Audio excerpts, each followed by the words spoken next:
జై వాసవి శ్రీమాత్రే నమః. సర్వమంగళ మాంగళ్యే శివే సర్వార్థ సాధకే శరణ్యే త్రయంబకే గౌరీ నారాయణి నమోస్తుతే అంటూ ఆ లోకపావని పార్వతీదేవి మనం స్మరిస్తూ మరి ప్రతి నిత్యం మన జీవితం మొదలెడుతూ ఉంటాం.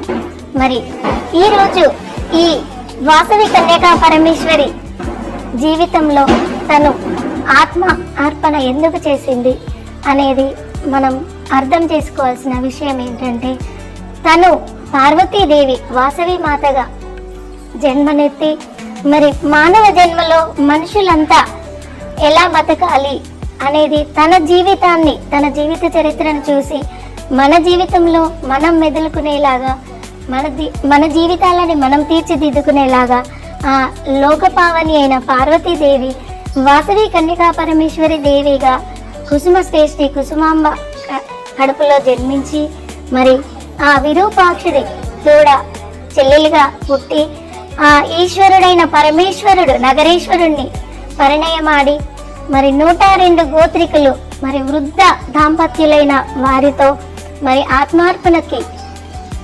ఆత్మార్పణకు సంబంధించిన అగ్నిగుండాలను తయారు చేసుకొని తను అందరి జీవితాలకి ఇన్స్పిరేషన్ లాగా ఉండాలని, తన జీవిత చరిత్రను చూసి ప్రతి వ్యక్తి తన జీవితంలో తీర్చిదిద్దుకోవాలి అని ఆ అమ్మవారు మానవ జన్మ ఎత్తి మనకి తన జీవితాన్ని చూపించింది.